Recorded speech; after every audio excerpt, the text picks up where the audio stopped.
ফারাবী, আজকে বৈষম্য বিরোধী ছাত্র আন্দোলনের যে ঢাকার দিকে লং মার্চ কর্মসূচি, সেই কর্মসূচিকে কেন্দ্র করে শহীদ মিনারে জড়ো হবার কথা শিক্ষার্থী এবং সাধারণ মানুষের। তবে তাদের কর্মসূচি সকাল 11টা থেকে, কিন্তু সকাল থেকে এখন পর্যন্ত যে চিত্র আমরা ঢাকা শহর জুড়ে দেখছি, বিশেষ করে রামপুরা এলাকায়, এখানে রামপুরা টেলিভিশন ভবন, Rampura bridge, Rampura DIT road সহ কয়েকটি জায়গায় আমরা সেনা সদস্যদের মোতায়েন দেখেছি, রাস্তার উপরে ট্যাঙ্কার দেখেছি এবং পুলিশ সদস্য যারা বিভিন্ন গলির মুখে অবস্থান করছেন, তারা মাইকের মাধ্যমে সাধারণ মানুষকে ঘোষণা দিয়ে জানিয়ে দিচ্ছেন যেন তারা বাইরে না আসেন।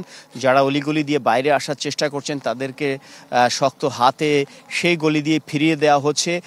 মোটামুটি সকাল থেকে জিরো টলারেন্সে দেখা গেছে পুলিশ সদস্যদেরকে এবং আর্মি যারা সদস্য প্রধান সড়কের উপর যারা দায়িত্ব পালন করছেন, তারা এখানে কোনো ধরনের রিক্সা কিংবা 3 চাকার বাহন বা কোনো 4 চাকার প্রাইভেট কার কাউকে কিন্তু চলাচল করতে দিচ্ছে না। শুধু জরুরি পরিবহন, যেগুলো জরুরি সেবায় নিয়োজিত, গণমাধ্যম, পণ্য পরিবহন এবং চিকিৎসা কাজে নিয়োজিত, এই ধরনের জরুরি প্রয়োজন হলেই কেবল এই গাড়িগুলোকে ছাড়তে দেখা যাচ্ছে।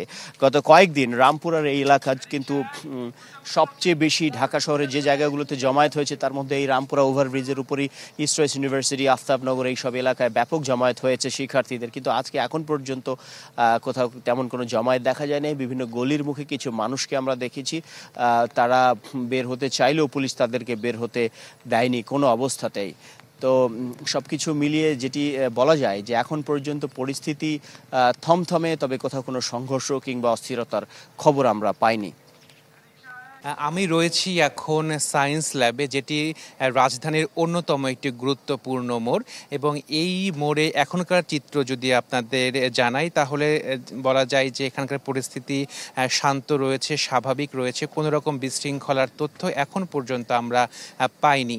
যেহেতু কারফিউ চলছে, ফলে রাস্তায় আইনশৃঙ্খলা বাহিনীর সদস্যের উপস্থিতি রয়েছে, পুলিশ রয়েছে, একই সঙ্গে সেনাবাহিনী নিয়মিত টহল দিচ্ছে। যারা কারফিউয়ের মধ্যেও রাস্তায় বের হয়েছেন এবং এই পথটি ব্যবহার করছেন, তাদেরকে বিভিন্ন জিজ্ঞাসাবাদের মুখোমুখি হতে আইন শৃঙ্খলা বাহিনীর।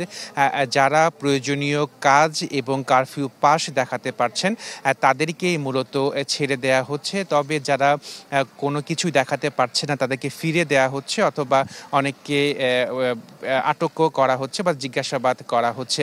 আরেকটি বিষয় দর্শক আপনাদের জানিয়ে রাখি যে এই সায়েন্স ল্যাবের আশেপাশে যে বিভিন্ন মোড় রয়েছে, অর্থাৎ কাটাবন মোড়, শাহবাগ মোড় সহ যে বিভিন্ন গুরুত্বপূর্ণ মোড় রয়েছে, প্রত্যেকটি মোড়েই আইনশৃঙ্খলা বাহিনীর উপস্থিতি রয়েছে, সেনাবাহিনী রয়েছে এবং ঢাকা শহরে যে গুরুত্বপূর্ণ স্থাপনা রয়েছে প্রত্যেকটি স্থাপনাতেই নিরাপত্তা ব্যবস্থা জোরদার করা হয়েছে। সেনাবাহিনী সেই স্থাপনার সামনে অবস্থান নিয়েছে। একটি বিষয় যে গতকাল ঢাকা শহরের বিভিন্ন এলাকাতে অপ্রীতিকর ঘটনা ঘটেছে, যাতে অনেক মানুষের মৃত্যু হয়েছে, সেরকম পরিস্থিতি যাতে আজকে কোনো রকমের তৈরি না হয়, মূলত সে কারণেই আইনশৃঙ্খলা বাহিনীর পক্ষ থেকে ব্যবস্থা নেওয়া হয়েছে এবং একই সঙ্গে কারফিউ জারি করা হয়েছে। তো দর্শক, মূলত এই ছিল সায়েন্স ল্যাব থেকে আমার কাছে সর্বশেষ তথ্য।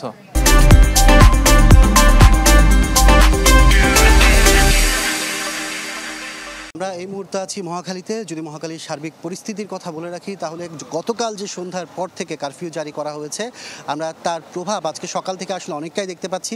কারণ বলা যায় যে রাজধানীর যে মহাখালীর চিত্র সেটি দেখতেই পাচ্ছেন যে পয়েন্টগুলো আছে সবগুলো পয়েন্টেই কিন্তু সেনাবাহিনীর চেকপোস্ট রয়েছে এখানে। আর বেশিরভাগ রাস্তায় কিন্তু তারা বন্ধ করে রেখেছে, কোনো ধরনের যানবাহন থেকে শুরু করে কোনো ধরনের মানুষকে তারা হাঁটতেও দিচ্ছে না এই সড়কগুলোতে। শুধুমাত্র জরুরি প্রয়োজনে যারা ঘর থেকে বের হয়েছে তাদেরকে যাওয়ার অনুমতি দিচ্ছে। এছাড়া কারফিউ পাস যদি থাকে সেই ক্ষেত্রে কিন্তু তারা তাদের প্রয়োজনীয় কাজের জন্য যেতে পারছে। আর মহাখালী সহ আশপাশের চিত্রের কথা যদি বলে রাখি, যে এখানে আমরা প্রত্যেকটি পয়েন্টেই দেখতে পাচ্ছি যে সেনাবাহিনী যেমন উপস্থিতি রয়েছে, তার পাশাপাশি আইনশৃঙ্খলা রক্ষাকারী বাহিনী যারা আছেন তারাও কিন্তু উপস্থিত রয়েছেন। আর বৈষম্য বিরোধী ছাত্র আন্দোলন গতকালকে থেকে আসলে তাদের যে এক দফা দাবিতে অসহযোগ আন্দোলনের ঘোষণা দিয়েছিলেন, সেই জায়গা থেকে আসলে সারা দেশে এক ধরনের সহিংসতা ছড়িয়ে পড়ে, মারাও গিয়েছে অনেক, হতাহতের সংখ্যাও হয়েছে অনেক। সব কিছু মিলে আসলে পরিস্থিতিকে স্বাভাবিক করার জন্যই কিন্তু এই কারফিউ আবার পুনরায় সারাদিনের জন্য অনির্দিষ্টকালের জন্য জারি করা হয়েছে, যার পরিস্থিতি হিসেবে বলা যায় রাজধানী ঢাকার চিত্র সকাল থেকে আমরা যা দেখছি একেবারেই থমথমে হয়ে আছে, একেবারেই ফাঁকা হয়ে আছে।